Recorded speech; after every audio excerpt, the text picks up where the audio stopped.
Eu anotei uma série de coisas que, para quem já me segue há um tempo, sabe, que tá num papel. Você faz esse tipo de coisa, assim, de Cara, vai, tentar planejar a tua vida? Lá atrás eu vi uma paradinha chamada Lei da Atração e eu falei, quer saber, amor, esse negócio tá meio xamânico isso aqui. Aí eu vou... Lei da Atração, basicamente, é você escrever umas paradas que você... Não é só escrever, né? Lei da Atração é você pensar constantemente naquilo, seus pensamentos se tornarão hábitos, hábitos se tornarão ações, ações se tornarão resultados. Tem gente que acha que é um negócio místico, de eu vou ficar pensando aqui e vai aparecer o terceiro potinho de jujuba aqui em cima da mesa. Se você não sair para fazer o negócio acontecer, não acontece. Não acontece. E foi o que eu fazia lá atrás. O que eu fiz? Eu simplesmente anotei numa folha os meus objetivos para os próximos 10 anos. No 8º ano eu abri aquilo e vi que 80% estava concluído praticamente. Dá um exemplo, o que tinha lá? Inspirar outras pessoas, me vestir como milionário, falar como milionário, aprenderei como milionário, escrevi isso lá. Estarei focado, determinado, com uma casa linda dos meus sonhos. Meus pais estarão orgulhosos. Isso está em cada uma das linhas. Entendi. Quando eu li aquilo no 8º ano, eu não ficava lendo aquilo todo dia, mas eu me arrepiei, cara. Porque eu falei, nossa, peraí, como que eu, um moleque naquela época, escreveu isso com essas palavras? Eu nem sou tão bom em escrever assim.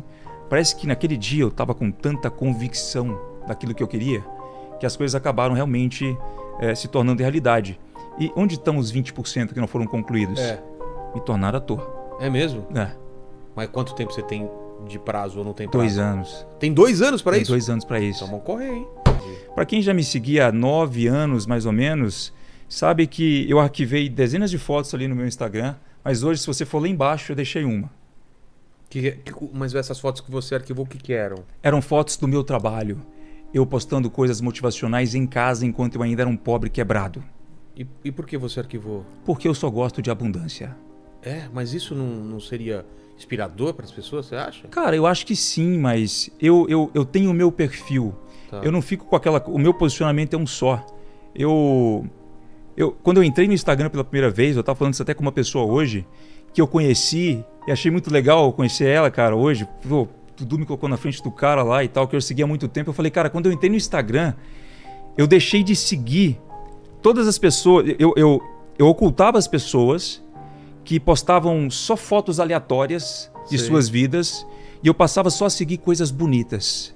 Tipo viagens, carros. Eu queria ter aquela motivação, sabe? Aquela coisa de lei da atração mesmo, que não é nada místico e tal, mas para conseguir só visualizar aquilo. Entendi.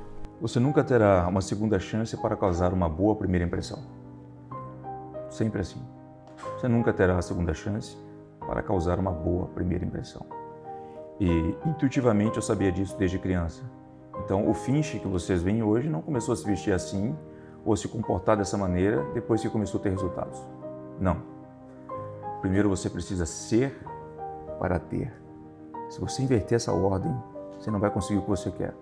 Eu posso colocar R$1 milhão na sua conta, se você estiver despreparado, provavelmente você vai perder esse dinheiro. Ok?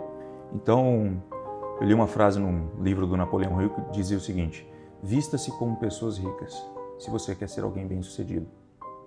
E se você está em qualquer área, seja advogado, se você trabalha numa clínica, não interessa. Vista-se como as pessoas do teu meio. Pode até fazer um a mais. Isso é muito importante. Isso é um pouco contraditório para o marketing digital. Exato. Porque se prega muito que trabalhe em casa de bermuda e chinelo e faça milhões. Exato. Você veio quebrando um padrão. Sim, vim quebrando um padrão. Isso. O meu trabalho eu levo a sério. E quando eu me visto assim, eu entro em um outro estado de mindset. Isso não é fake. Você acorda assim, vem trabalhar assim. Todo santo dia. É óbvio que eu não durmo assim. É mentira, eu durmo assim, sim. Não, brincadeira. Mas todos os dias que eu acordo, não me interessa quantas pessoas estão na minha casa, eu acordo sozinho e me visto dessa mesma maneira. Isso te dá um up para trabalhar? Me dá um up para trabalhar. Se você for no meu closet, você vai ver que não há chinelos, não há bermudas, não há moletom. Uau! Sempre assim. Quando eu estou no estado mais confortável, a minha mente pode interpretar que eu estou muito confortável para fazer algo muito sério. Meu trabalho é coisa séria. Para ter todo o resultado que eu tenho que levar o meu trabalho a sério. Há pessoas que são raras exceções que não precisam de tudo isso. Elas têm um foco, comprometimento ao sentar no computador, da maneira que elas estiverem, no meu caso, o computador, porque eu trabalho em casa, para fazerem um negócio acontecer. Mas me vestir assim não é só para o trabalho, vai além. Autoestima, empoderamento próprio, vários outros aspectos. Então, eu me lembro que aos 16 ou 17 anos, eu tinha muito receio de não ser levado a sério nos negócios em que eu estava envolvido por pessoas mais velhas. Pô, um garoto de 17 anos, para que eu vou ouvir esse garoto? Que experiência de vida ele tem? Como eu poderia burlar isso? Eu lembro que numa empresa de investimentos, eu ganhei os meus primeiros R$800. Eu gastei R$500 num blazer novo em um dia de sol. Qual o motivo? Aparência. Porque você precisava falar com alguém. Precisava falar com alguém. Ir até algum cliente. Ir até algum cliente. Então você naquele momento percebeu que isso era importante para estar diante de pessoas que você nunca tinha visto e fechar um negócio. Exato, e fechar um negócio. Eu me lembro que eu fui numa loja de empresários, vestido assim. Essa loja é uma loja de informática, periféricos para computador e etc. E procurei falar com o proprietário. O proprietário me olhou com os olhos diferentes. Você percebeu isso? Percebi isso. O proprietário me olhou com os olhos diferentes. A esposa do proprietário conversou muito comigo. E na minha primeira entrada, para pegar o primeiro investidor, eu consegui fazer eles investirem. Por incrível que pareça, eu recebi muitos outros nãos depois daquele primeiro sim. Mas eu sei que ali isso me ajudou bastante. A aparência. E o engraçado é que a aparência, assim como a risada, é uma língua universal. Tanto aqui quanto no Japão, na China, não interessa. É uma língua universal. Em todo lugar que eu vou assim no mundo, as pessoas me tratam com mais respeito. Seria uma carta de entrada, então. Uma carta de entrada. Qual o conselho que você dá para alguém que tem esse apego, esse desejo de ser assim e não tem condição, mas quer ser? Que foi esse caso que você teve aos seus 16 anos. Bom, eu aos 16 anos já pensava o seguinte: eu tenho que me vestir de um modo que aparente que eu já seja uma pessoa bem-sucedida. E aí, quando eu ia nessas lojas comprar essas roupas, não eram lojas muito caras, para fazer com que as roupas mais baratas, digamos assim, parecessem roupas de um valor mais alto, eu ajustava essas roupas, para não ficar com muito pano sobrando e etc. Isso eu pagava R$15 para uma costureira, R$10 para um costureiro fazer. E a roupa gerava comentários, as pessoas perguntavam: nossa, você comprou onde? Cara, eu comprei ali, você conhece a loja, você sempre passou lá.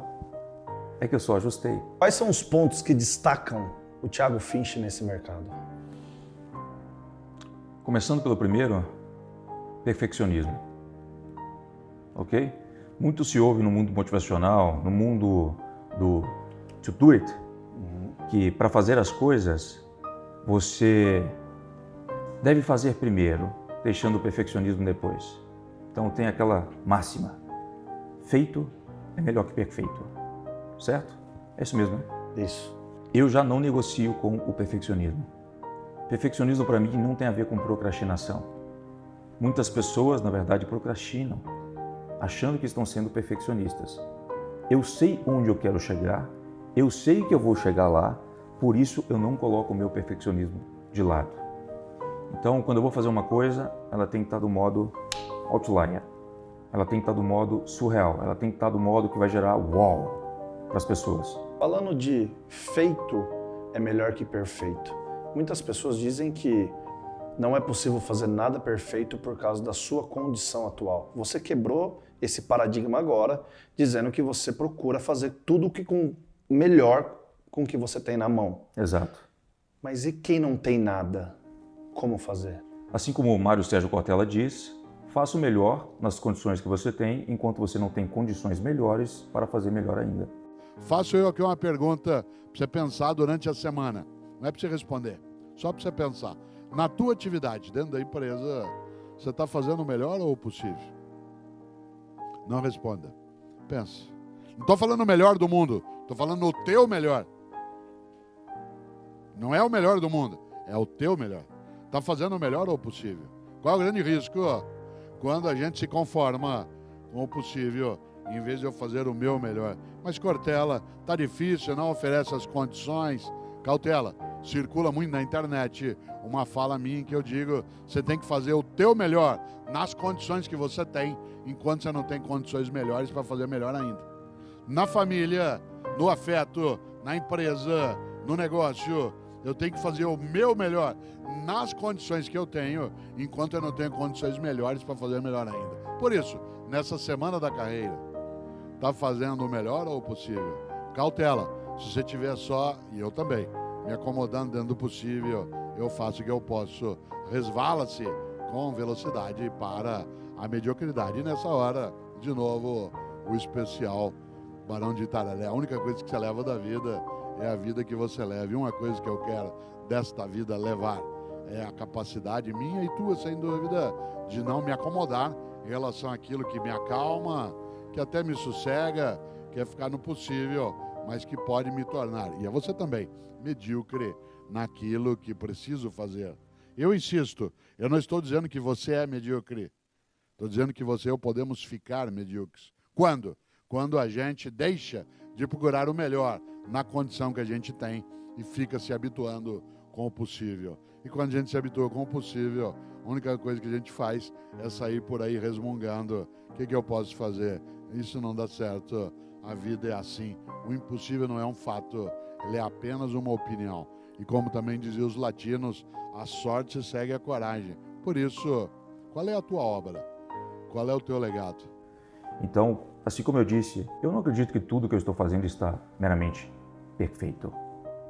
Há sempre algo que pode ser melhorado.